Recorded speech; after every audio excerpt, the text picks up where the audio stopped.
What's up, everybody? But what's up, everybody? Happy Thursday. Happy Friday Eve. This is Politics with Pan. This is episode 20. What? Boys done made it to 20 episodes. The consistency is crazy. Congratulations. Appreciate it, man. I am joined by my player partner, FreddyING. One of Inglewood's finest, West Coast representative in the building. Thank you for being on the show today, man. Thank you for being on the show. I appreciate you having me, bro. Yeah, man, you know what I'm saying? This is Mr. Conspiracy Theory himself, right? Mr. The world is flat. The earth is flat. You know what I mean? Like, hey, shout out to the Double O podcast. You know what I'm saying? Shout out to the Double O podcast.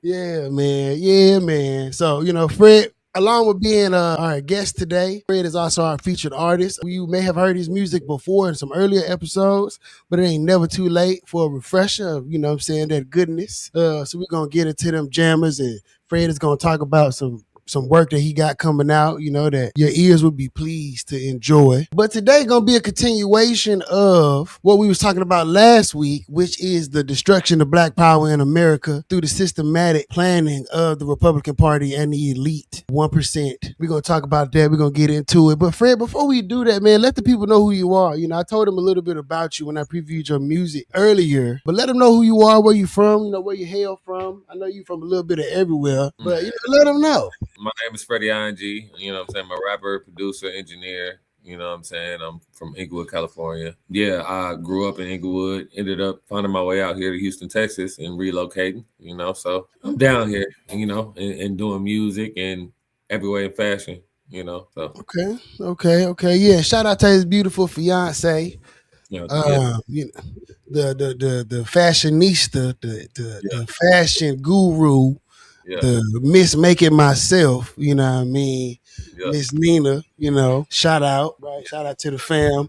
But so, man, I before we get into the music, if y'all don't know, in Tennessee today, the Republicans cracked a black district. This shit is crazy, right? I'm not even gonna lie, bro. I'm not even gonna lie. And I want to ask you, Fred, before we get into the music.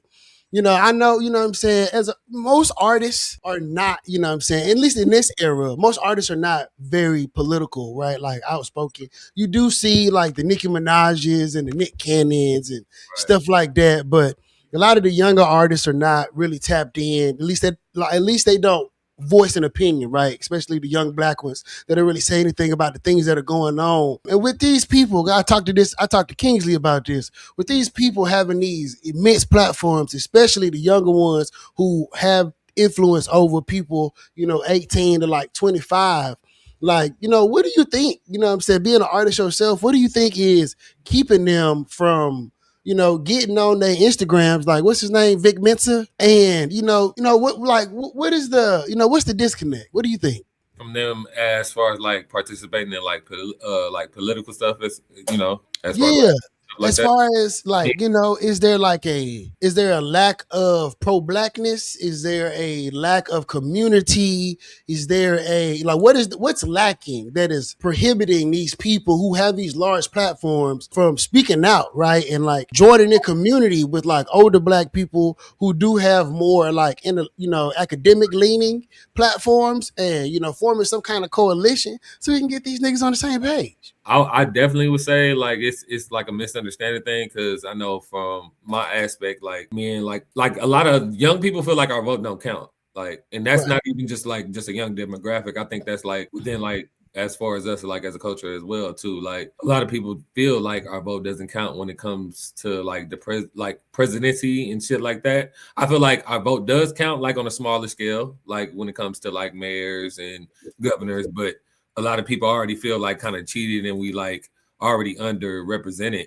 So I think that's what it's lacking. Like not like maybe an understanding, but also as well like as communication, like what we can do to actually like do something, because a lot of people feel like we getting preached at. You know what I'm saying? Like that makes sense. I mean, I think that as somebody who I organize, I'm a part of these different groups and stuff like that. I definitely think that the outreach strategy sucks. Right, I'm gonna just keep it a buck. It is absolutely terrible. Like, I sometimes cynically feel like it's part of a plan, right? This is my conspiracy about this. It's part of a plan for those who are in power to keep power, right? Like, because if we don't do much, if we maintain the status quo, you know what I mean? I get to keep my nice cushy seat. You know what I mean? I ain't got to do too much work.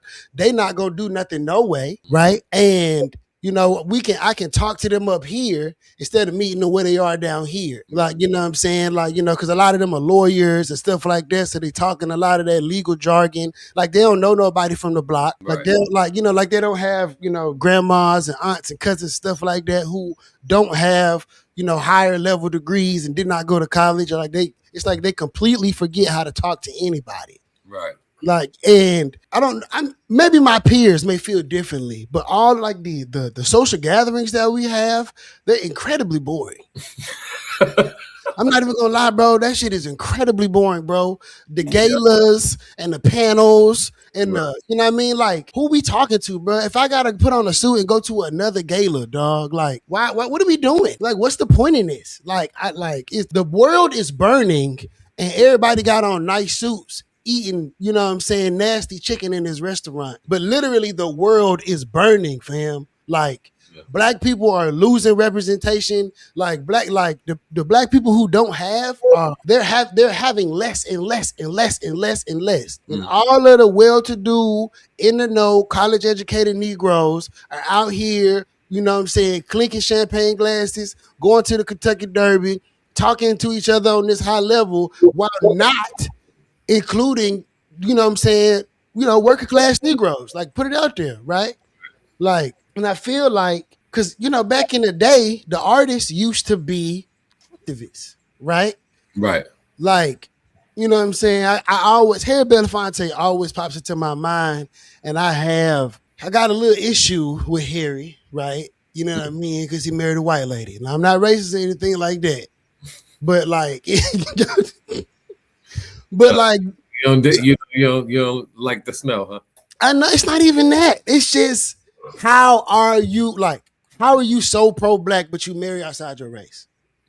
Gotcha. Like, that is, I understand, like, love is love and stuff like that, but what are the conversations like between, right? Like, if you're a pro-black person and you married to a white person during the Black Lives Matter time, what are those conversations like in your house? You know what I mean? Like, and what if your wife, you know what I'm saying, she cool, but she maybe like Southern Dixie or something like that. You know what I mean? Like, how does that work? Kind of like a Christian being married to a Muslim. Like, we're like, not saying that it's impossible. Not impossible. Not saying it's impossible, but it seemed difficult, right? You know what I mean? We going to church together. Like, how are we meshing, right? But off that, right? People like Harry Belafonte and other artists back in the day during the civil rights movement, right? They were very vocal, right? There were always, even we can go back into, before he was Freaky Diddy, when he was just Puffy, when he was doing Rock the Vote and stuff like that, right? Like, there's no connector to the broader community, right? Like, and a lot of what I see is, it's a lot of using the artistry to pander, but not to truly connect.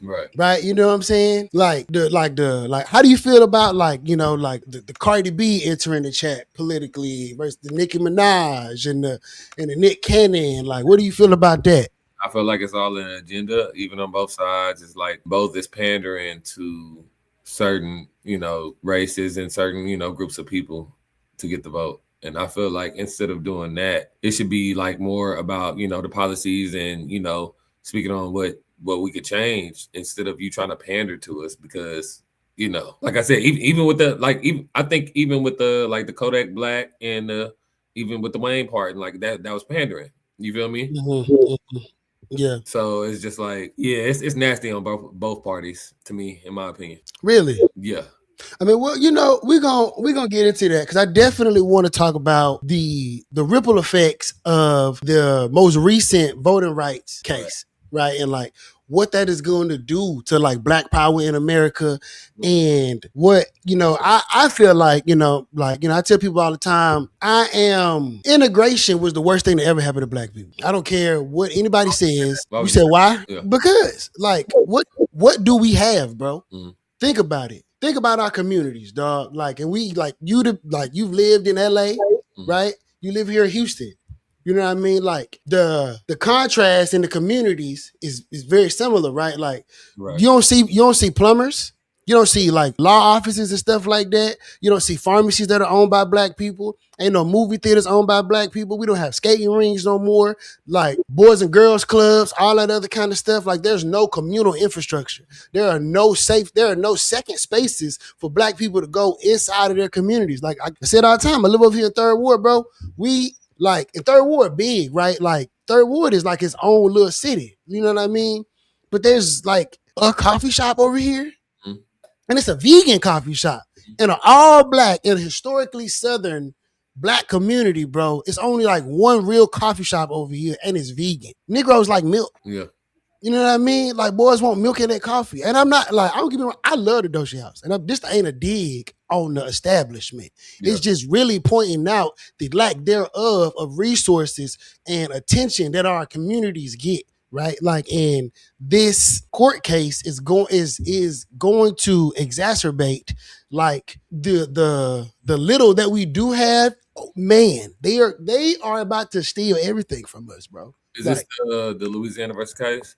Yes, yeah. So that's the case that just popped off, and it's going crazy. But before we do that, right, you know what I'm saying? In order for us to stay down and progress through the movement, you got to have your 2 feet on the ground. You know what I mean? You got to have them on the ground. I like how you segmented that. Yeah. You know, I've been watching Roland Martin. You know what I mean? Like, yes,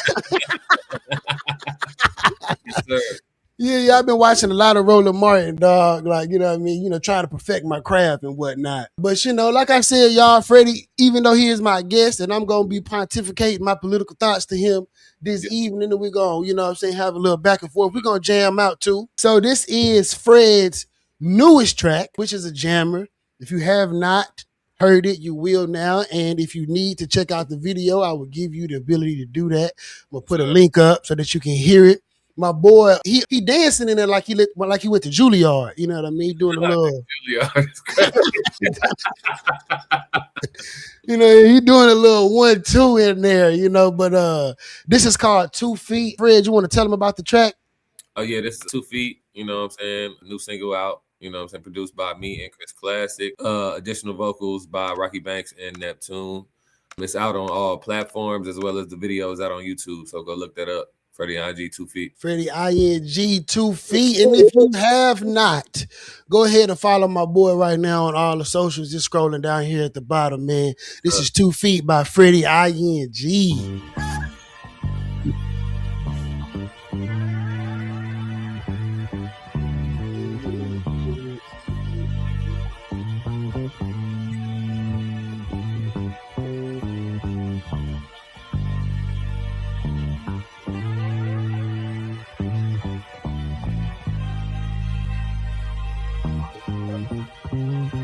We live on Twitch, baby.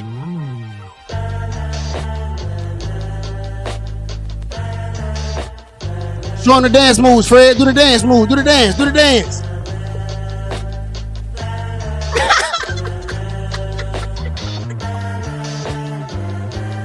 There you go.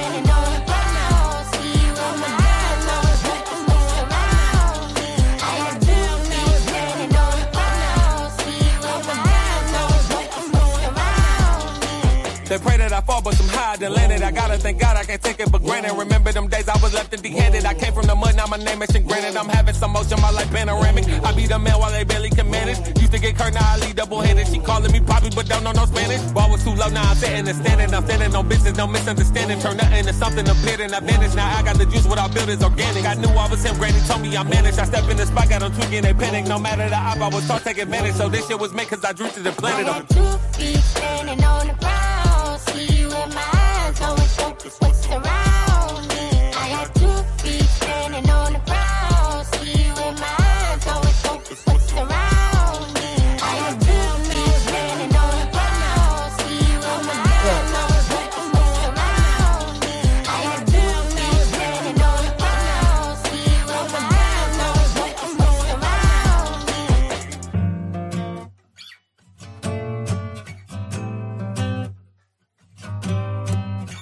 playing that?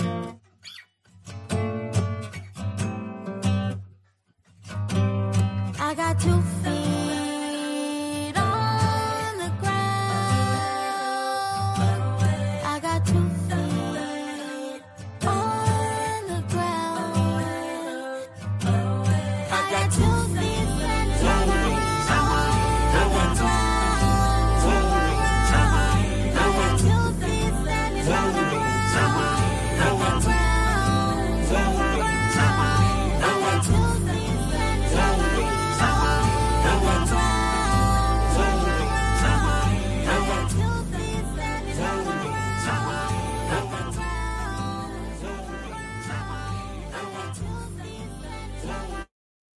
Yo, I ain't gonna lie. That breakdown is crazy. Yeah, shout outs to Big Kane on the mastering as well. Shout out to Big Kane. Yeah. All my friends are musical. It's the thing. We used to all be in this little old house back in Prairie View, chasing our rap dreams. Dog, it was the best time of my life. I'm not even gonna lie. We ain't had no money or nothing. Like, man, we was super broke. Man, we was super broke, super young, and just like, I'm talking about in there, just whatever we could think of making. Like, boys was in there, like, trying to make something. Nah. And I can say, man, since between then and now, you've always been phenomenal. But you, like, you know, your technical ability has gotten tremendously better. Like, and you know what I'm saying, your ear for sure, like, cause that was Kanye-esque. Yeah. That was definitely like that, you know what I'm saying? That was high level right there. Like, like, yeah. That's 2 feet. FreddyING. Check that out. It's on all streaming platforms. You know what I mean? The man, the myth, the legend right here. You know what I'm saying? We got some more. We got some more coming up. But let's get back into it, right? So check this out. This is what I'm talking about right here. Right. So we know that Memphis is super black, right? It's super black. You know, your king, LeBron, right? He just said some disparaging stuff about LeBron. And before we even go any further, go James Harden. Oh my gosh. Yeah. Go James Harden. Get you a ring, brother. Get you a ring, brother. And then come back to Houston and run it up in a strip club. We need that infusion of bread in the economy down here. Losing them.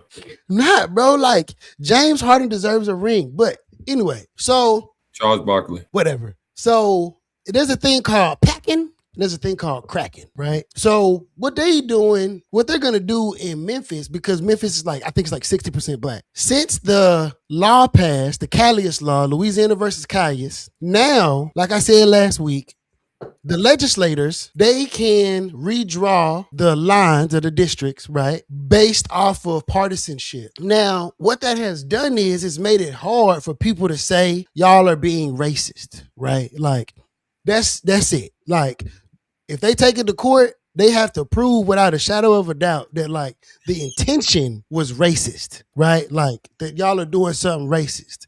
So now, states all across the South, because, as you know, the South is where black people had to count bubbles to be able to vote. They had to be able to spell words that, like, who even says or uses these words and stuff like that. That's why them laws got put into place. Right. Because of the uncool shit that white people was doing to black people before the Civil Rights Act, right? But since, I think it was like 2013, they have been cutting small pieces of it. And this was like one of the biggest pieces that they cut out, like right after Texas. And Donald Trump was like, yeah, we're going to get some more seats. You know, when you look at the news and you see that they have been doing redistricting, and all the different states are like, yo, we need to get seats. We need to get seats, right?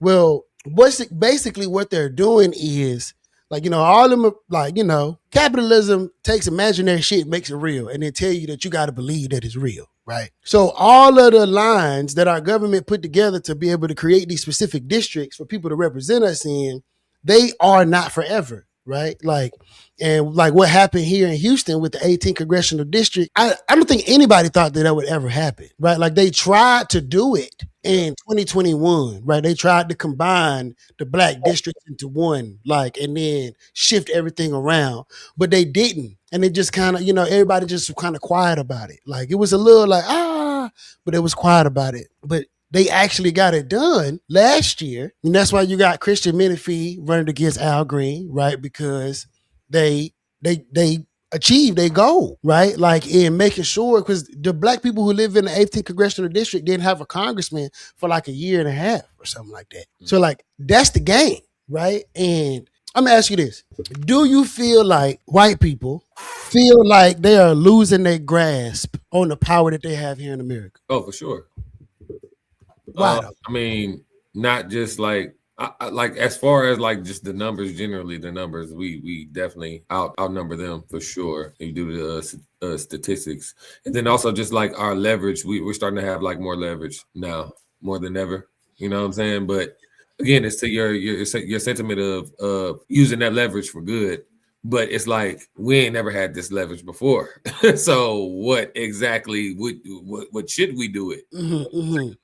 And I feel like there's not enough guidance as far as that. But then again, when it comes to politics, it's always tricky. It's never a straight line to me.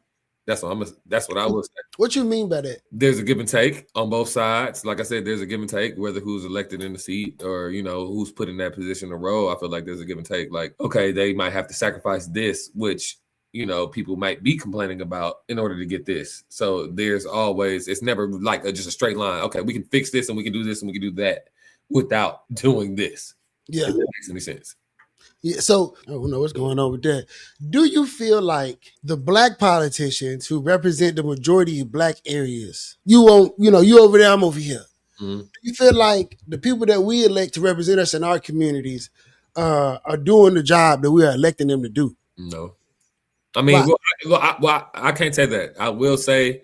Now, be honest. I mean, say what it is you feel like is happening. No. As far as that, like on a smaller scale, they might be doing their job. But on the overall scale, like when it comes down to the powers that be, to me, I feel like no. You know what I'm saying? Like there's always, again, a give and take. It's like it's either you're going to do this or you're going to do that. It's never just like, to me, it should be black and white. Yeah. And it's not going to be, it's a whole lot of gray area. It is a whole lot of gray. And for me, I think the tricky part for me is and I'm not an elected official, right? Like, and I don't operate in that space, right? I'm an advocate. So I can't say, right? Well, I can say by like looking at like what laws are being passed, what legislation they're putting forward and stuff like that. I can give a critique, right, on how I feel, about like the performance of the person that is doing the job, right? Because ultimately it's a job. Yeah. Right. Like, and it is a job that is given to them by the people to be able to make sure that the people have what they need. Right. Like, I'm going to come back to this. But like right now in the city of Houston, it's budget time. Right. City ain't got no money. Right. Like, but they spending $4,000 on couches. The mayor got a podcast that costs $60,000 to produce. I don't know if you've seen the money that you're supposed to spend. Like, I guess the government is supposed to spend as far as like the White House and that's concerned. I don't know if you've seen that article. It was an article that was out there. Pretty much it's like the end of the year budget or something like that, or, and they're supposed to spend money on a certain amount of things or use the leftover money for good. Their leftover money they use for steaks and lobsters. And it was like a good 2-3 million, bro, on steaks and lobsters. Yeah. Like it just parties. Like so like saying that, right? Because I'm a Democrat, right? But I do have cognitive dissonance about being a Democrat. I'm not even gonna lie. Like, and if I feel like if you're not sipping the Kool-Aid and you are black, you should have cognitive dissonance about this. Yeah. Because like I said, bro, like going back to my integration comment, we have less, right? We have less. And right now our power is under attack. This law that they just changed could potentially wipe out half of the Congressional Black Caucus. The Congressional Black Caucus is the largest caucus in Congress. But this law that they just changed could get rid of half of them. They trying to get rid of Jim Clyburn's seat. They tried to, I don't know if they stopped it, but they tried to stop the elections from happening in Louisiana. I believe that some of them were able to happen, but not all of them. Yeah. Right? What they doing in Tennessee, they're going to do it in Alabama. I just seen a guy standing up in front of the Ways and Means Committee. And for those of you who don't know what the Ways and Means Committee is, it's the money committee. It's the committee who says This is what we're gonna do with the money. Ways and means, right? Which way we gonna do shit and what means we gonna use to do it. That simple. It's the money committee, right? He's standing up in front of the Ways and Means Committee and he talking to this delegation and like all of these like bald white people, right? It just screams racism. Yeah. It just screams racism. I don't know why white bald dudes make me feel like you're racist. I don't get it. Now, I'm not saying everybody that's white and bald is racist, but like white and bald, you just shouldn't be bald if you're white. It just don't got a good connotation, bro. Because then like the neo-Nazis, then they be bald, right? It's a lot of yeah, like the most extreme white dudes be bald, right? Like, and it's like as a Negro, like if I see you and you got like a white dude and you bald and you got like a scowl, I don't know if you had a bad day. I don't know if you go like, I don't know what's gonna happen. If you bald and you got a thick mustache, like one of them, like something wrong with you, bro. Speaking of that, right? Like, you know what I'm saying? So with all of this happening, right? To me, it's a power grab, and I've been saying this. You know, white Americans, specifically white Americans who are in power, and I'm sure, right? Like, I'm sure that there are a few like colored specks in this group of people that we're talking about. I'm sure not everybody is white. Like, you know, people like to say, well, yeah, black people own slaves too. Yes, black people participated in horrible capitalism. And that is because they was trying to assimilate and be closer to whiteness, right? So we got to acknowledge that, right? Like this is a thing to be able to be assimilated into the ruling class, into the part of society in which you all, you know, whoever decides to do stuff like that, deemed to be more favorable, right? But I think that this power grab is emboldening, you know what I'm saying, like younger white dudes to be out here on some crazy shit, right? We talked about, what's the white dude from the one that was telling people to chimp out? Yeah, Chud something? Chud something. Chud the Builder. Yeah, Chud the Builder, yeah. So y'all don't know Chud the Builder. He's this white guy. He's from Tennessee, but he does his content in Nashville. And he goes around, he basically baits black people by calling them niggers. And when they get upset and become aggressive towards him, he uses phrases like you're chimping out, right? Like, and crazy. Which is crazy, right? Like, which is because this wasn't happening when Obama was the president. This wasn't, you know what I mean? Like, this wasn't happening when Joe Biden was the president. Like, it was kind of happening when Trump was the president the first time, you know what I mean? But you can see, like, you know, like, it's very clear, like, whoever is in power, right? Like, they, you know, either raise up or, like, lower down the level of aggression of those who feel, you know, slighted, right? Well, like, I know that guy not alone, right? You know what I'm saying? We just talked about the rapper, John Wick, who killed the young brother. Yeah. Shot him, 18 times? Mm-hmm. Got on a plane, went to go do a show and act like he, you know, no disregard for that person's life at all. Like, no regard for that person's life at all, right? Like, and we seeing this, it's like we time traveling right now, bro. But backwards, though. Like, they want to get back to like 1930, bro, where they can say, boy, stay in your place. Like, but I don't think necessarily like history gonna repeat itself exactly the same way, but I do think there's patterns in there. You know what I'm saying? So if we put it like this, bro, when we didn't have political power, we were being hung from trees and we were being murdered senselessly. Right? This shit don't stop at the federal level, bro. They can change the city council makeup of LA. They can change the city, you know, Detroit, Houston, Atlanta. They can do whatever they want, bro. Yeah. Like, depending on who get in, you feel me? They can do whatever they want now. There is no middle ground. There's nobody here to save us. Like that's it. That shit is done. Like, we got. And my thing is, all of these people that we've been electing, right? We've been electing them year after year after year after year after year after year. You know what I'm saying? They ain't playing no offense. Yeah. We get smacked every year, getting smacked over and over and over again. And that's why I was asking you about like the younger people. Oh, go ahead. let me ask you this though. Yeah. What would it take for, I guess, someone in that position of power? Say we had the perfect, let's say we had the perfect president. Like, what would it take? Would it be a radical change in order for you to like what exactly would it take? Honestly, I think the Democrats messed up by shunning Bernie Sanders, right? Because radical change is what the people want. And it's happening worldwide, right? Like, that's why you got the Arab Springs and stuff like that, all of these revolts and things that are happening. It's happening worldwide, right? Because whiteness is diminishing and brownness is growing, right? So you seeing not only is America having immigration issues, where they're having it in majority white English countries and stuff like that, where they are mad at the African immigrants that are coming and the sub-Saharan immigrants that are coming and all that different kind of stuff. They don't want them there, right? Because the more, like people gonna hunt, right? So like somebody white daughter, somebody white son gonna mate with somebody brown son or daughter, and it's gonna dilute the whiteness, right? Elon Musk is on the internet talking about it all the time, bro. It's called replacement theory. Yeah. Like, that's how they feel, right? Like you go online, you look it up, bro. Like, they talking about it. Like, why can't I advocate for my race? You feel what I'm saying? But the thing is, right? Like, they don't want us to be over here talking like how we talking, right?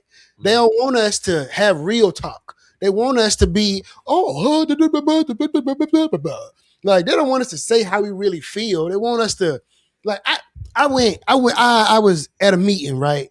Mm-hmm. And there's a brother that I respect a lot that was talking. And he was like, when you go to school, get a degree. And then when you get done with school, go get another degree. And then when you get done with school, go get another degree, right? Like, it's like, go get another degree and another degree and another degree. And he's speaking to a room of black people, right? I don't know everybody's family situation, but I know Negroes ain't got money to be paying for all of them degrees. I know that much. Yeah. You know what I mean? Like, I know that for sure, right? Like, but that's the level that we gotta be on to have anything.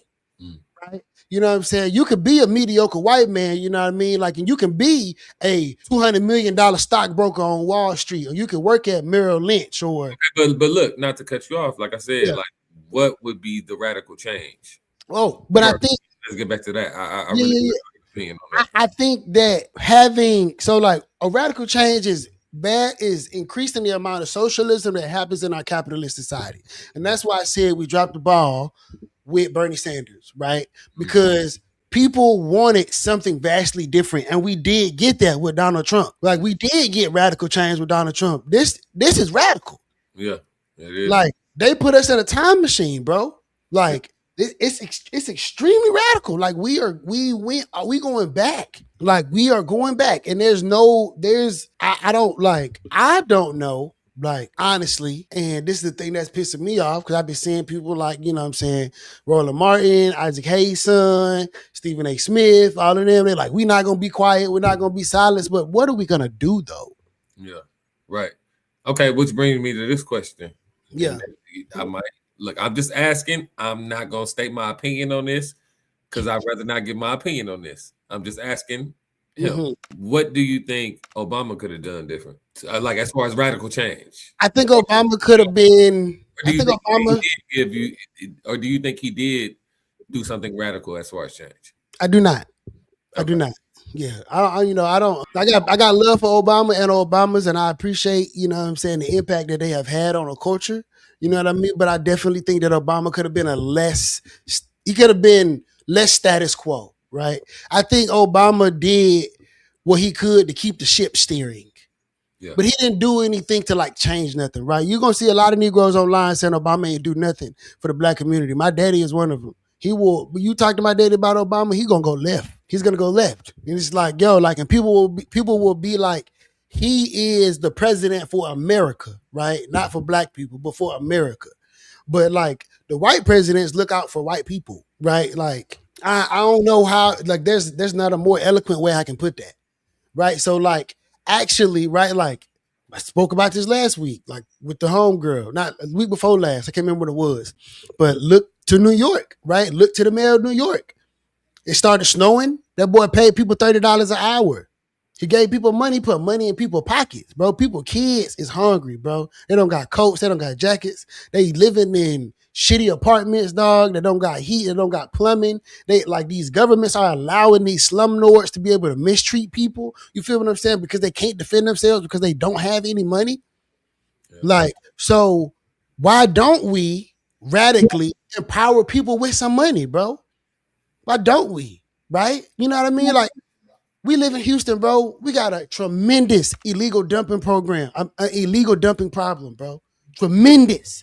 I just watched on Facebook right now, this dude pull up in a white truck. That boy dumped like 8 old carpets on the side of the road in a ditch. Oh, you mean like just leaving trash everywhere? Yeah, like this. Yeah, like they do it everywhere, bro. Tires, all kinds of stuff.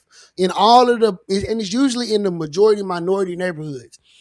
Huge illegal dumping problem. Pay the people who live in the neighborhoods, right, to go and clean it up. Yeah. Shout out to the clean up the hood guy in Sunnyside. What's it called? You seen that? Clean up the block. I think it's in Sunnyside. Clean the block. Yeah. Okay. Sunnyside Clean Up Community, but the Instagram is called Clean the Block. I'm finna pull it up right now. So this brother, right, like him right here, the one in the middle, he had an idea, like, right, like, you know what? I love my neighborhood. I'm going to go outside. I'm going to clean it up. He started recording it, right? Because if, you know, just like your house, your neighborhood is similar to your house. It's a place where you live and you want to feel pride in your neighborhood. And he started to clean up the block in Sunnyside, and he got, you know, started a movement, and there are a lot of people who decided to come and help him out. And that was volunteer. But, you know, the city got problems with, like, you know, with trash and pickup and stuff like that. But there are people in these communities who don't have jobs at all. And they could really, really, really benefit from being able to have some of them tax dollars. They spent $4,000 on the couch. They spent $60,000 on the podcast. That is what $4,000 on the couch, $60,000 on the podcast. That is $64,000. With $64,000 paying people in Houston, Texas, I would say $20 an hour. You get where I'm going, right? Like $64,000 would pay for a lot of labor. Like, that's radical change. That is what people want to see.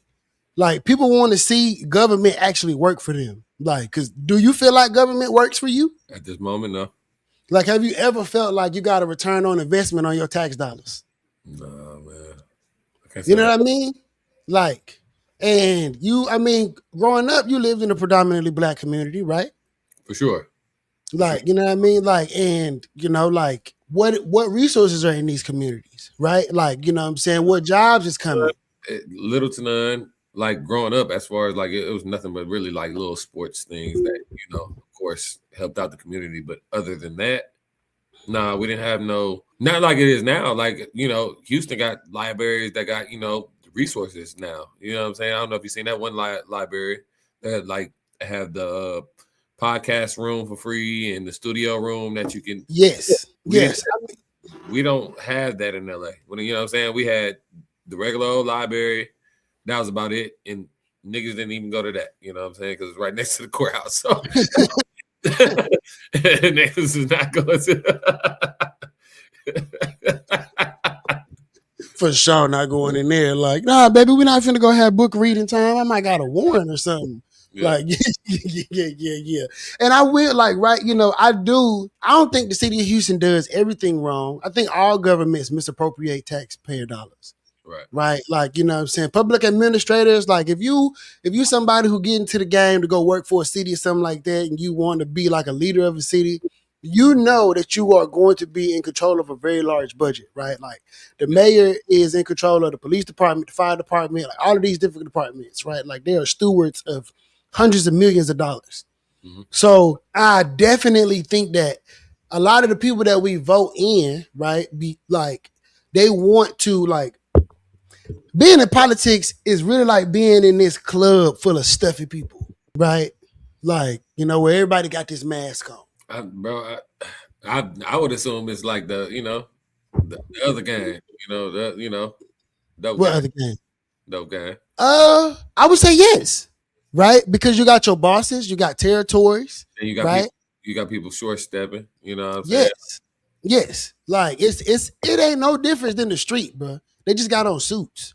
Right. Exactly. But it ain't no different. It ain't no difference from the streets. Like, But see, that brings me back to that sentiment of there's no straight line. There's always a give and take. You get what I'm saying? Very much so. But if you the big man on your block, though, the one thing that the big man on the block do is he take care of his block. Right? Like everybody eat. You know what I mean? Like, you know what I'm saying? It don't matter.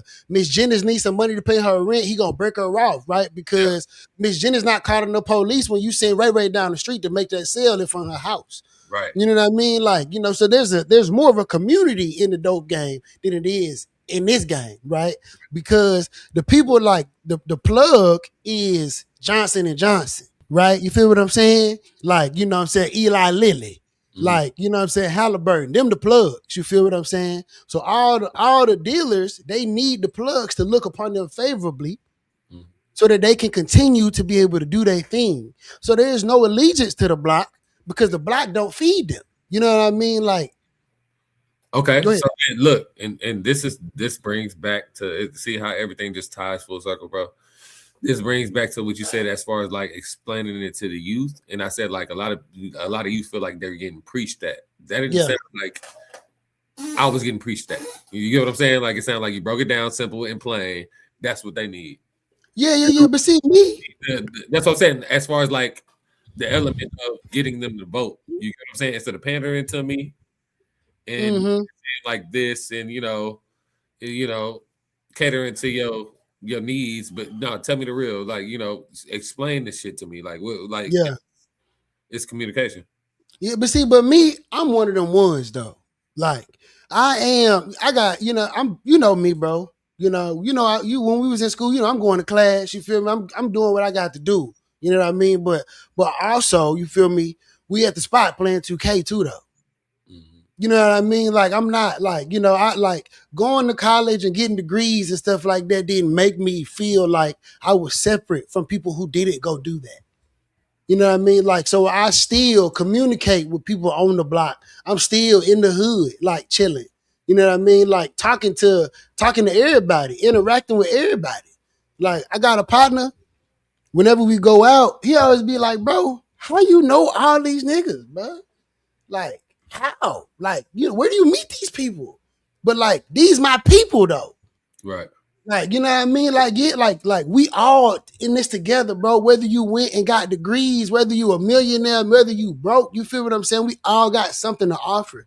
So the elitism, right, that exists within our community, right? Like, I'm better than you because I went to Spelman, or I'm better than you because I went to Fisk, or whatever the case may be. That is playing right into the white hand because where's the unity?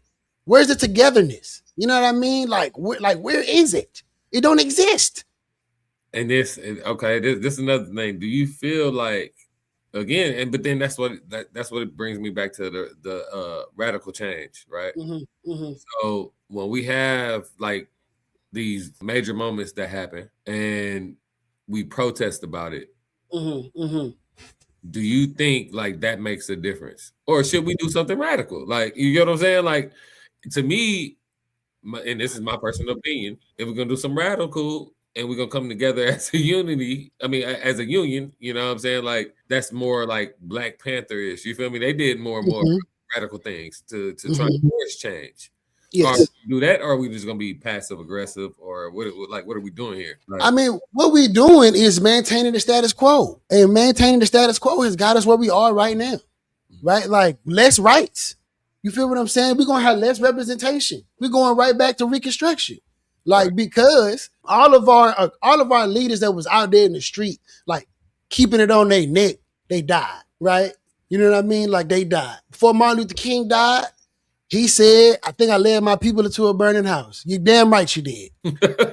You damn right you did. Because you can't, like, bro, like, let's be real. Let's be real. White people hated us, bro. They hate us. Yeah. Not all of them, but a lot of them, they hate us. They have disdain for us. And it is very clear, bro. We just talked about this white boy that just walk around and harass niggas for no reason. Yeah.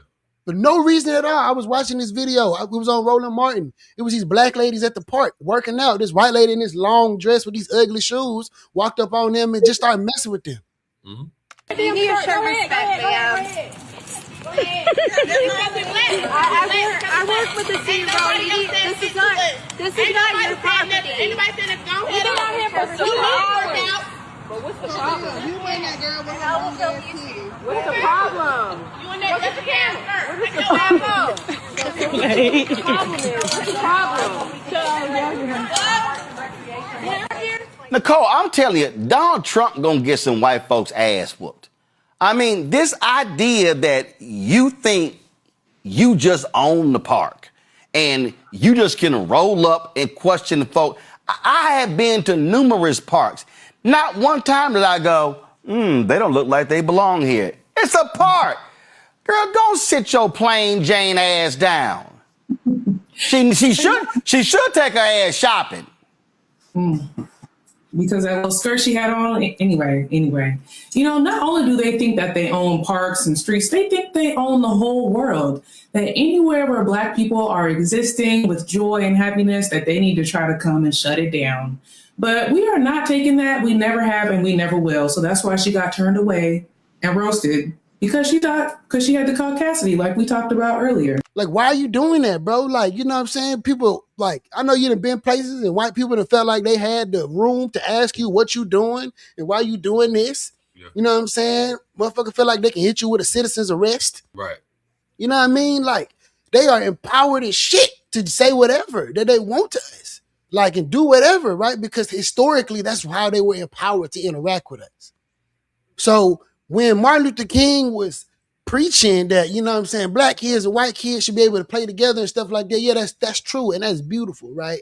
Like, some of my best friends are not Black. But at the same time, bro, like, people want, like, the country wasn't ready for integration, bro. You can't write a law and then tell people to just do this. That ain't never happened, bro. They tried to stop people from getting drunk when they had the temperance movement.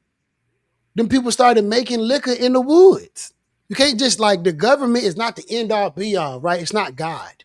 So people not, like, ain't nobody give a damn. Boys been selling dope forever, bro. Don't nobody care about what the government got going on at all. It don't matter what color you are, white, Black, Asian, you know, whatever, bro. Everybody is doing what they gonna do to take care of themselves the way they want to take care of themselves. Like, so us as Black people, you feel what I'm saying? Like, as we are losing representation, as we are losing resources, like, we have to come together and like get off of this. I have a dream, right? Like, it was great, but we got to get off of that because that ain't work. We still don't own nothing. Yeah, a few of us, you know what I'm saying? They pull up the Black billionaire list and you see Oprah and you see LeBron and you see all this other kind of stuff. But how many Black people are billionaires off of industry and not entertainment? How many Black people own, like, multinational grocery stores? How many Black people are like Monsanto and Halliburton contractors and stuff like that? We're not represented in them spaces. They let us shuck a job and they let us get on TV. They let us play ball. That's how we get our money. Yeah. But we don't got no infrastructure in our neighborhoods. You don't ride around the hood on Christmas, bro, and see Merry Christmas hanging from the street signs. You don't see the grass cut in the right of way. You don't see none of that. That's why that brother had to go and get volunteers to come help him clean up Sunnyside. That's why I'm saying here in Houston, bro, like, it could be people in these communities that these people are destroying, right, with all of this trash. They could just pay them to pick it up. Right. Instead of giving your partner a $250,000 contract where he gonna just pay some foreign people to come and sit on their phone, right? Every time I'm running down the bayou and I'm seeing some construction going, I'm seeing a bunch of Black people, Hispanic people, whatever the case, sitting outside on their phone. Ain't no machines moving or nothing. Like, what's happening with the money, bro? Like, you feel me? Like, well, you know what I'm saying? They want to charge us $5 more extra for water or trash or whatever the mayor is saying, you know what I mean? They want to charge us more. They want us to give more to the union, but they ain't giving us nothing. And I want Black people to start demanding more. I want Black people to stop being passive. I want Black people to stop placating to whiteness to the point where it is keeping us at a disadvantage. Like, trying to make sure that you are able to get these white dollars. We got the internet. The world is connected in a way that it has never been connected before, bro. Like, me and you both know, right? Like, sure. Weed is a cash crop, bro. Mm-hmm. And all the white boys know it. You don't see no black people advocating for ownership in cannabis, bro. You don't see really no like large, like, hey, we need to go and buy this land so we can grow this flower, because with this flower, we can make paper, we can create homes, we can fabricate all kind of shit out of this flower. Like, and just like they are working real hard to take away our voting rights, they working real hard to keep people who look like us out of this industry, because it's one of the last agricultural frontiers, bro. Mm-hmm. Like, but everybody want to be like, oh, you smoking weed, but all you motherfuckers get drunk all the time. That shit pisses me off, bro. Everybody's just gonna get drunk. Oh, it's Juneteenth, we're gonna get drunk. Cinco de Mayo, we're gonna get drunk. Drunk. But let a motherfucker pick up a joint. Now you got something negative to say. Now you got something to say about them being productive or being, you know what I'm saying, devious in society or whatever the case may be. All the while, these white boys is making money hand over fist, selling pre-rolls, tinctures, RSOs, gummies, making THC-infused beers and all that other kind of stuff. And none of that money is coming into the black community. None of it. That's a fact. You know what I mean? Yep. So, like, you know, like, we got to, like, bro, we got to do something, because they going to crack and pack us to death, bro. Nah. Pause. Sure. Yeah, pause. That was crazy. Hey, man, that was crazy. That was crazy, brother. That was crazy. I caught it. Yeah, I caught it. No.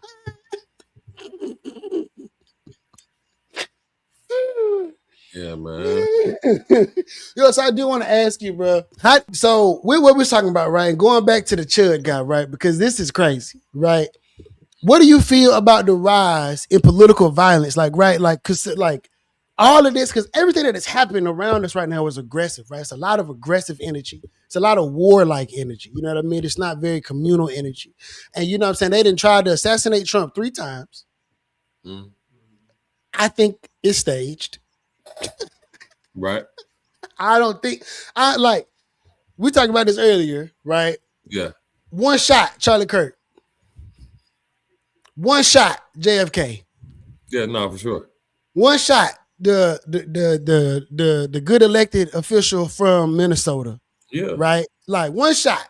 They didn't try to kill Donald Trump 3 times, bro. Like, yeah.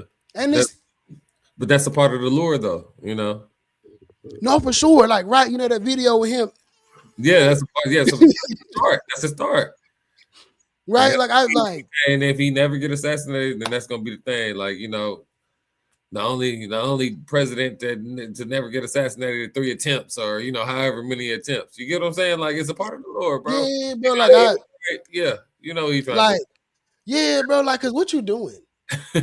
The radicals. That's why I said he doing his own radical change. Bro, no, for sure. Like, he, like, you know what I'm saying? He a good puppeteer, bro. And I'm like, you know what I'm saying? So I was listening to this podcast today. Shout out to my boy Andre for putting me on it. And they were saying that 1 in 5 Americans support political violence. Right? So, like, you know what I mean? And you can see it, right? You know, when Charlie Kirk died. When Charlie Kirk was murdered. Unalived. You know, there were people like, yeah, he's dead. You feel me? Like he was the wicked witch. But, you know, like, I get it. You don't like him, but somebody died, right? You know what I mean? Like, there are people online every day. Like, I can't wait till somebody take out Donald Trump. You know what I mean? Like, they tried to kidnap Nancy Pelosi, right? Like, do you think that this is going to get worse after the passage of the, you know what I'm saying, them allowing these changes to the civil rights bill, and with the emergence of people like Chud the Builder and other influencers like him who are feeling more emboldened by, like, you know, Donald Trump, the January 6th people and all that other kind of shit? Because we have just been, you know, time after time seeing a rise in political violence in the country. Right. What you think? Like, what's the exact, like, what do you think about, how do you feel about political violence? Like, you know, do you feel like it is like a necessary evil, right? Do you feel like it's, you know, it's something that like should not be done at all? Like, what do you feel about it? political violence, I feel like it has to be something that's detrimental. Like, you know, to me, I feel like it's more of a defensive strategy as far as like that is concerned. Like I would think that on all, like, based on you know, all countries, and if they want to fire off their joints, you know, pause, they, you know, that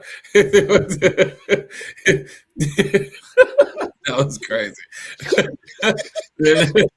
But you know, if they want to fire off they nukes, you know, Yeah. it would be more of a defensive strategy. So I think when it comes to that, like, No, when I'm speaking political violence, I mean specifically like people saying like we need to knock out Donald Trump, or yeah, or taking on those missions or trying to, you know, or like I guess attempting. I think. Do you think it's necessary? Nah. I mean, there's other ways to get them up out of there. You know what I'm saying? Of course, it may take a longer amount of time than, you know, people would expect. You know what I'm saying? Like, it's not like, okay, we can sit up here and try and get them up out the seat, but it's gonna take time to do that. So it really like depends. I'm not gonna backtrack. It's not, bro. It's not necessary. it's not what you think maybe. It gotta be like a dire concern. Like, it gotta be like 24 hours. It's either him. It's either him or all y'all. It's like gotta be like a good 24 hours. You know what I'm saying? Okay, so then yeah. We go ahead, make the exchange or not, you know, get him up out of there, get him up out the seat. But I think that I think that all violence is unacceptable, but I do think that, like, you know, but to prove a point, if you're talking about that, like that sentiment, nah, bro, it's not worth it. like I don't think anybody should unalive anybody, right? But you know, like in the case of like leaders who are like actively doing harm, I think it's cool. I ain't even gonna lie. I think it's cool. I think it's cool. Like, you know what I'm saying? Somebody should have unalive Hitler, right? Somebody should have unalive Mussolini, right? Like, you know what I mean? Stuff like that, right? Like but people, there's also a conspiracy that, you know, he did live out his days until he did die. who, Hitler? Yeah. Yeah. I mean, I have heard that, right? But like, you know, while he was around, right, somebody who has some cognitive dissonance, I've been wanting to find the bright light, right? And I just don't want to believe that all them white people that was with the Nazi parties were like degenerate, evil motherfuckers, right? Like, I just don't want to believe that none of them felt the spirit of God and saying like, you know, this is wrong. Right? Like, at least, you know, like the cognitive dissonance has to be there. Like, it has to. Like, or like, what kind of mental disorder do you have to have? You know what I mean? Like, to just participate in some bullshit like that. Like, like, you know what I mean? So like, I don't like, you know, I don't wish no harm on the president. And they tried. Somebody got arrested the other day because he was online talking about he gonna shoot the president. I'm not saying that. I don't want any harm to come to him or anybody else. But I do think that, like, you know, what America does as far as like going to these other countries and getting rid of these different leaders and stuff like that, I think that like people in those countries, if they decided to do that, if they had like a tyrannical dictator, you know what I mean? Like how people used to topple the king and stuff like that. Yeah. I totally think that's fine. Yeah. Like, because somebody got to do something. No comment. Somebody got to do something. I'm sorry. Like, I mean, imagine, bro, if we lived in like, you know, Great Britain or something back in the day, bro, and the king was terrible, bro. He hoarding all the grains, you feel me? Like, he stealing all the women and whatnot. Like, boy's not going to go for that. Boy's not going for that. He got to go. I'm not even going to lie. He got to go. Like, and I can understand the sentiments of these 20 million people. I can totally understand that we are at a radical point in our country. People are poor. Like, the poorest people are really poor and the richest people are really rich. Like, and like they like, you know what I'm saying? When you running on survival, like options are few. Yes, sir. Like, they are few. So like, what is that? Like what does that look like? Like, you know what I mean? Like the guy that, you know what I'm saying, went and ran up on the president, right? Like he had like a manifesto and all this other kind of stuff. The guy that shot the healthcare exec, he had like a manifesto, and he was just talking about like all the different things that like drove him to that point. You know what I mean? Like, and it's, yes, like some of these people do have like serious mental health issues, but I think that a lot of what's happening in the country like sets the stage for these people to like reach their breaking point and then get to a place where they feel like they don't have any other recourse, right? Like, because like we're talking about, going back to the voting rights stuff. What's our recourse? What are we gonna do? Yeah. Like, you know what I'm saying? Like, what does that even look like? How does that look like? What does that look like for us? What does that look like for Black people? Like, you know what I mean? Like, it's looking bad. Like, it's looking bad, bro. It's looking real bad. And that's really the main thing, dog, is the country is in such a warp right now, bro. Like, in this, people, I seen somebody saying like, I'm seeing like 60 years of like work being undone. But I don't know what you expect when you elect people who maintain the status quo. Yeah. Yeah, cause you need that radical change. Yeah. Yeah. You need that radical change. Look, I mean, we didn't got into it a little long. Yeah. A little long, you know what I mean? I had to ask that main question, like, what's the end all be all? What does that radical change look like? And what does that look like for us? For people who's actually wanting change, and what does that actually look like, and what are we doing with it? So, yeah, right now we ain't doing much of shit. My point exactly.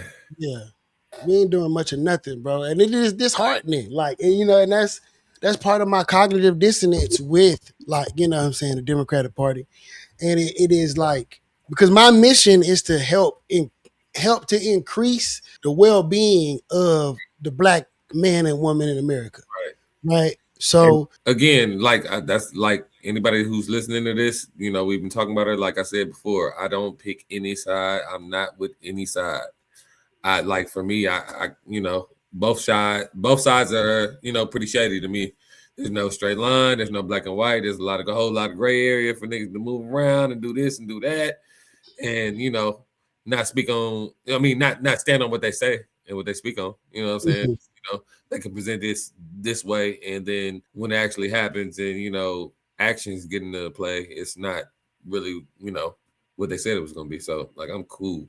Yeah, man. And that sentiment right there is why we stay losing. Yeah. On God. I'm sorry.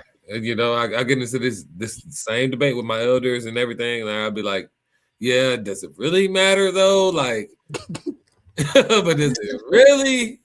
So to answer that question, yes, it does really matter, bro. If it didn't really matter, like I said, like on a lower level, but as far as like a presidential, like I said, so am I wrong for that? Yes.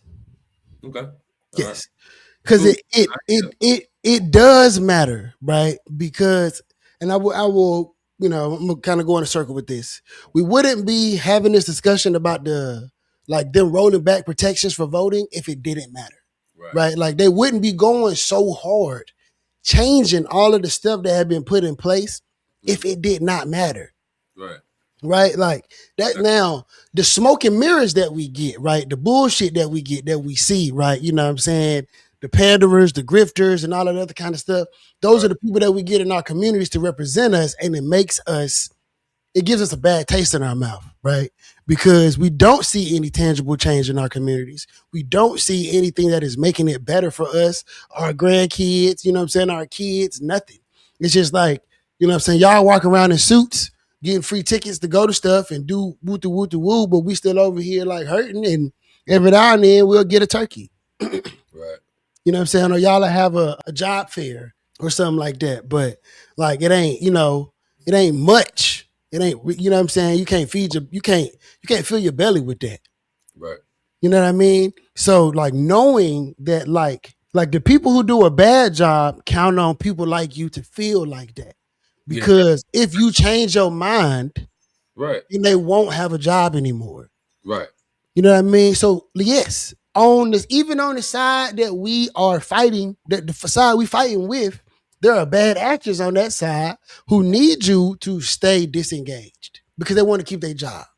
And then on the other side, they need you to stay disengaged yeah, because you will eventually help somebody take their job. right, So if we want this radical change, like us being the old YNs, we got to talk to the YNs. We got to make it make sense to them, like as to like why this actually affects their life. You know what I'm saying? Like, but it's hard though because a lot of us are in a struggle mode, right? Like a lot of us are in struggle mode, and the different people that we like, the different people that we see, you know what I mean? They just not doing it for our community, right? Like they're not, and nobody wants to hear it. They tired of it. You know what I mean? And it comes out and speak as my vote don't matter, but your vote do matter though, because if it didn't matter, they wouldn't mess with you. They wouldn't. Yeah. It do matter now. Like I would, I encourage everybody that if you're gonna vote to vote Democrat, but I just want black people to vote. Period. yeah. I was gonna say I was gonna get to that. Like go independent. Shit. I would prefer you vote with my party. I would prefer that. Yeah. But I want black people to vote, period. Because if you just go and vote, if you just go and participate, that's a start. Like that's something. You feel what I'm saying? That's something to at least make you feel empowered. To make you feel like, you know what I'm saying, I got a stake in this.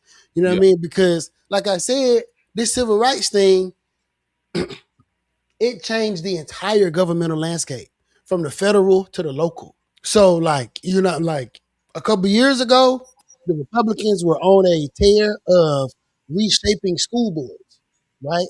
Now they taking racism out of history books. Yeah. You know what I mean? They're making all of the mean, deplorable white people look like nice people.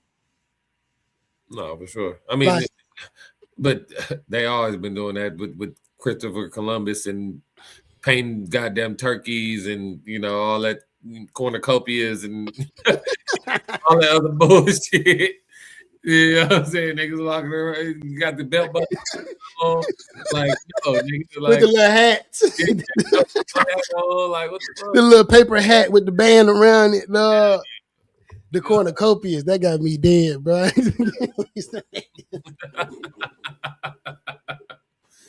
Nah, for sure. It was some bullshit. They been on bullshit.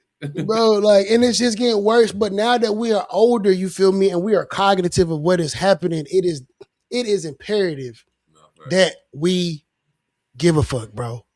Like, it's so important, dog. Like, it's so important. Like, if you know what I'm saying, just even if, bro, you talk to 100 YNs, bro, and 2 of them be like, yeah, I'm gonna go vote because of you. Them 2, bro, they could, you don't know what kind of ripples, you feel me, you would create like down the line, you feel me, to be able to help like our community. You feel what I'm saying? And I'm not, just because I'm pro-black don't mean I'm anti-anybody, but like my goal is to make sure that people who look like us, my kids, your kids, all my homies' kids are empowered to be able to be themselves and not have to placate to whiteness to be able to just exist. Yeah. Cause that shit terrible, bro. No, for sure. But like I said, it's just all about the approach. It's about the approach, bro. You know what I'm saying? Especially for them, like it's about the approach. Don't pander to them niggas. It's not, they not trying to hear it. Just keep it G, man. Yeah. Yeah, bro. Just keep it G, man. Break it down simple and plain for them. And I think that'll get your results right there. I mean, I believe so too, and I think that the Democratic Party as a whole, right? Like I said this before, and I say it again. They did a really good job talking to college-educated Negroes, right? Did a really good job. They always vote, but they always vote. So the people who don't always vote, they're not in that target demographic, and you got to find a way to relate to them. You know what I'm saying? I ain't, like somebody gonna steal my idea, but like we in Houston, right? GOTV Trail Ride, Blues Show. Speak to all of the corners of the culture, bro. Like in its entirety, right? Like black people want to be seen and heard. Like, you know what I mean? Like, but when we gotta show up in spaces and behave not like us, that ain't gonna make you want to go and be a part of none of that. Like, why I want to go over there? Why I want to put that on? Like, why I want to feel uncomfortable? Yeah. No one wants to do that. No one wants to do that. That's a fact, bro. Yeah, man. Man, this was good, bro. I ain't gonna lie. We talked so much, we didn't play your second song. Yeah. We didn't. So, you know what I mean? Like, it's time. And there was a couple of questions you were supposed to ask your boy, you know what I'm saying? But I don't want to cut you off, Yeah. No, I mean, I got time. We still got time, but I got to remember to play the song, right? Yeah. And what's with you in songs, naming songs too? What's with that? I never noticed that pattern, but that's only the second, song, Ironically, number 2, your second song. But yeah. You come out with another song with a number 2 on it. You feel what I'm saying? We're gonna revisit this conversation. But everybody, this is 2 a.m. in Vegas. We're gonna go into a brief musical interlude. When we come back, I'm gonna ask FreddyING a couple of questions, and we're gonna get on up out of here. Yes, sir. Yes, sir. Ski. This is 2 a.m. in Vegas.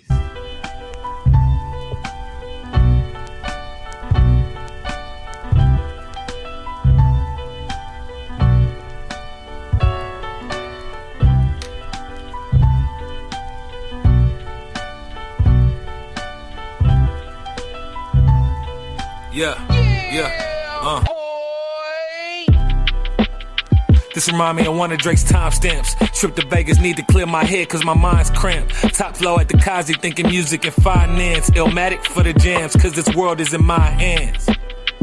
Touching every genre all at once, it's like I got 9 hands. I control the wave like what you hear through my diaphragm. Had to make it clear this ain't no eye exam. Need a couple milli just for my advance. Wanna feed the fam and hit the charts, just people diagram. Heart was broken, put it back together, feel like Iron Man. A wise man said nothing at all, so I guess I'm only moving in silence then, unless we just vibing in. Unless we just vibing, I'm watching me manifest it. I call that shit perfect timing. How I came from the rubber, somehow I shift to a diamond. I guess it's all about alignment. Here now I'm free, no confinement. Breakfast dine up at the hash house. Eggs Benedict and smoking KK till we pass out. Life was moving slow until we went and took the fast route. But don't get it mistaken, not a dummy, never crash out. Mandalay with Bay, treat the sweet just like a stash house. Say that life's a gamble, I'm gon' risk it till I crap out. Say that life's a gamble, I'm gon' risk it till I paradise. Life is a gamble like a paradise. Me and you together, it is paradise. Me and you together, it is paradise. Ooh, oh, oh, oh,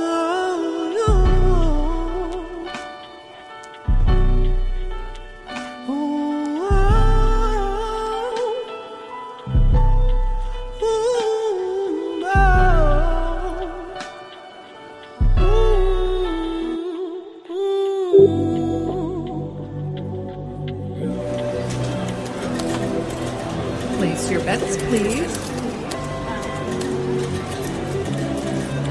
Place your bets, please.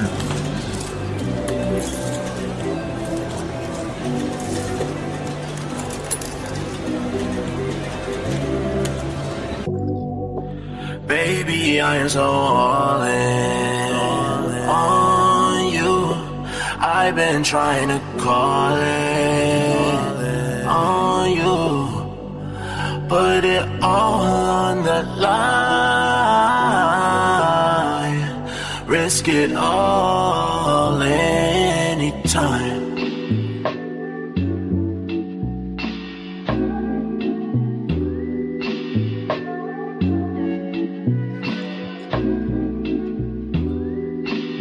Yeah, that's a jammer. Yeah, that's a jammer. That was 2 a.m. in Vegas by my boy, FreddyING. You know what I'm saying? Oh, that was a great track, bro. The production. Did you produce that yourself?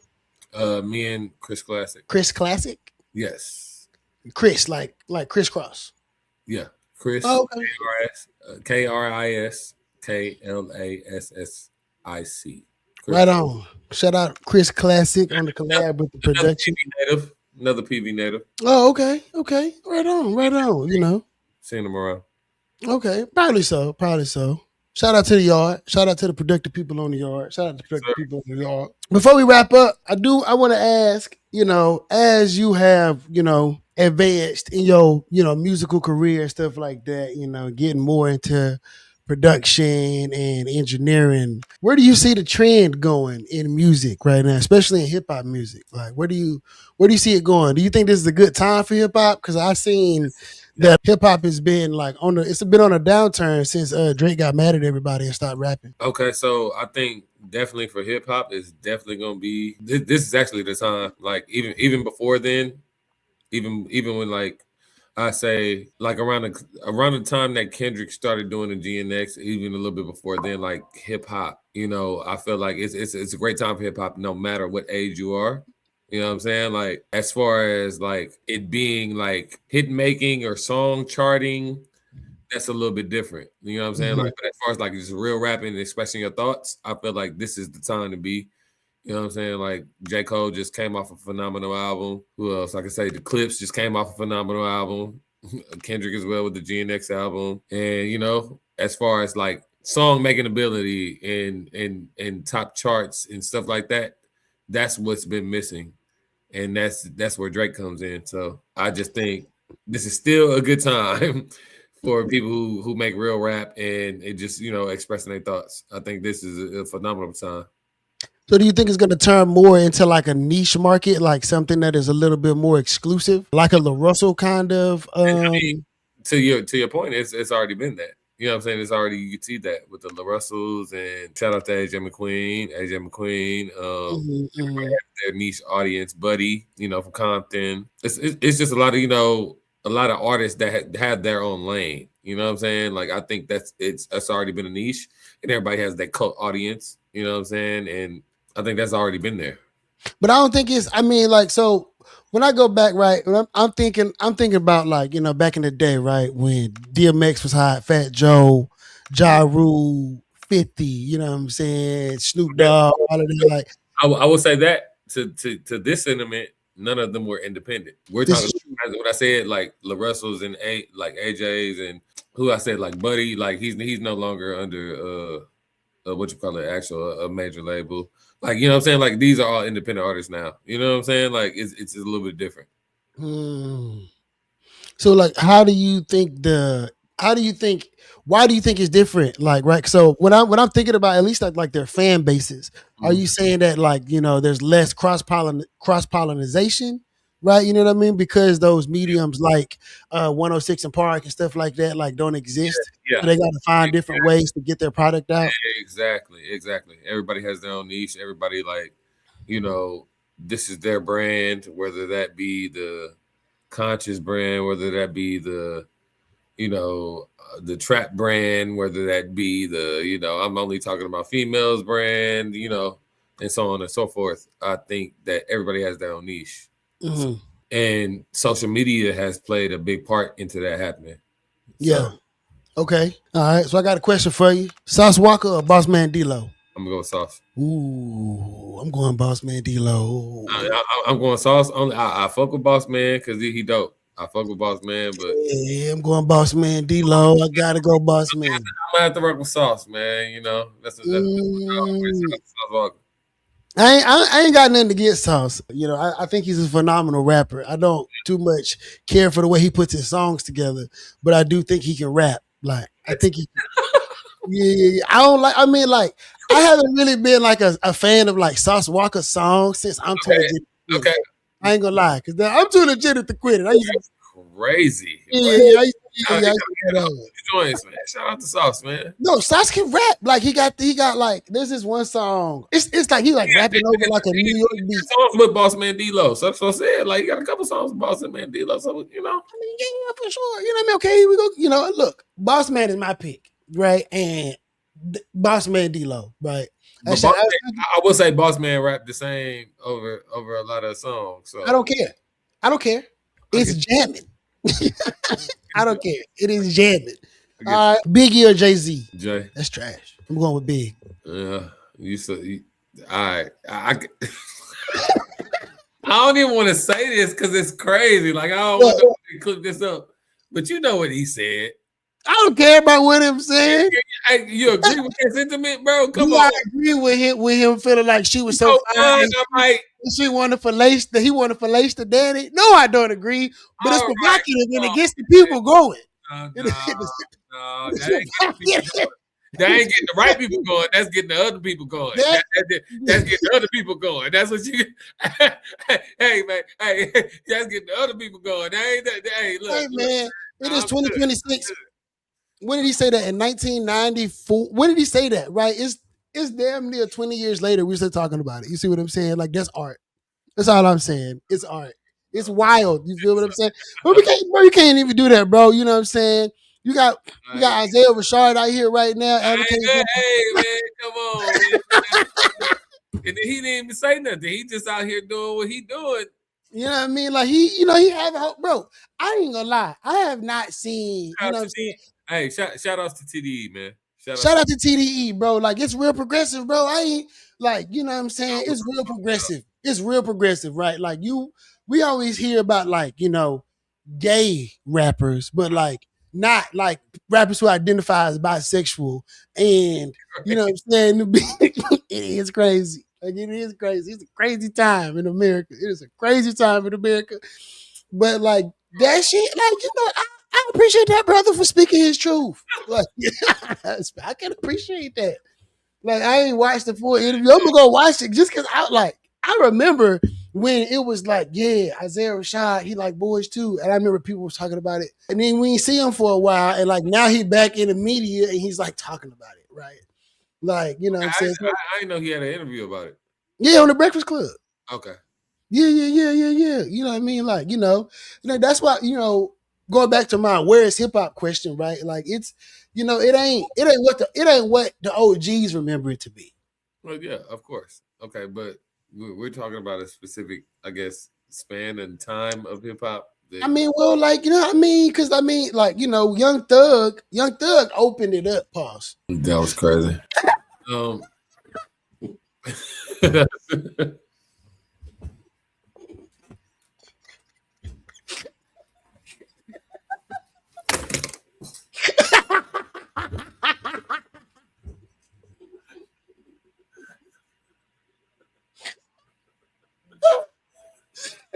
Hey, make sure y'all clip that. Make sure y'all clip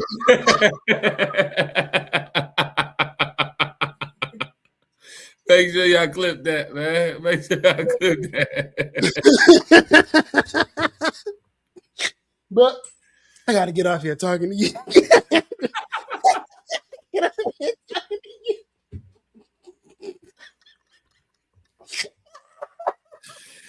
Hey man.